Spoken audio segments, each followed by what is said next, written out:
Hi! Magandang umaga sa inyo mga kasawi. Kamusta na po kayong lahat? Naway na sa mabuti kayong kalagayan. At mag-iingat kayo palagi mga kasawi. Ayan. 3 tips para magustuhan ka ng isang babae. Ang una mga kasawi is responsable ka.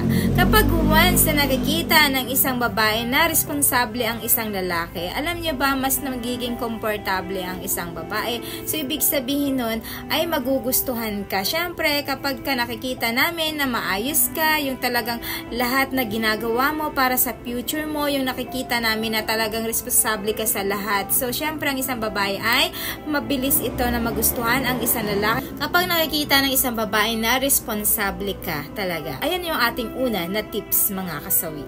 Ang pangalawa mga kasawi is matino. Syempre, sino bang mga babae na magugustuhan na hindi matino ang mga kalalakihan? Diba, matuturn off ang mga kababaihan ay sabihin nito, ay ayoko sa lalaking yan kasi hindi matino at higit sa lahat kahit sino-sino na lang, diba? Kumbaga, hindi kami magiging komportable kapag nararamdaman namin na ganito kayo. Pero kapag once na malaman namin na matino ka, tapos seryoso ka, yung feeling namin na kaming-kami lang sa buhay ninyo, yung feeling namin na talagang wala ka ng babae na pinapakita na iba. So, ako lang yung pwede mo. Ayan. Ako lang yung magiging buhay mo. Siyempre, kami mga babae is magiging komportable kami sa paningin at magiging komportable kami sa inyo kapag once sa ganito na matino na makita namin ang isang lalaki. Ayan yung ating pangalawang tips. At mga kasawi is gentleman.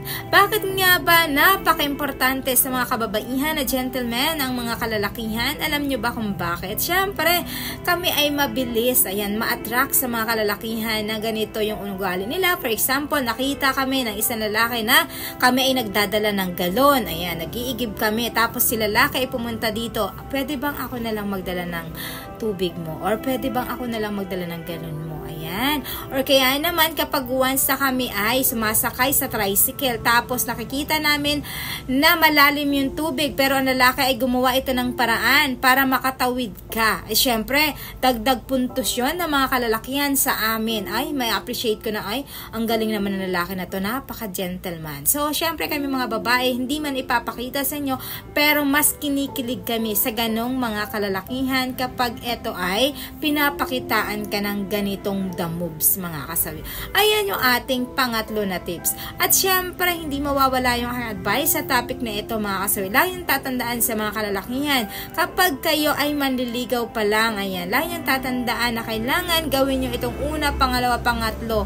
At kailangan, kapag sinagot din naman kayo, dapat ito ay continuous. Hindi lang kayo nagpapa-attract sa mga kababaihan, hindi lang kayo nagpapabibo, kaya nyo ito ginagawa. Kailangan ito ay inuugali talaga ninyo. Yung talagang be yourself na kayong kayo talaga to. Hindi yung dahil lang sa naliligaw kayo, pakitang gilas, magaling, masipag, ganito, matino. Pero pag ending, pag kayo na, andyan no lalabas ang mga hindi dapat ilabas. So, wag na wag yung gagawin yun ha.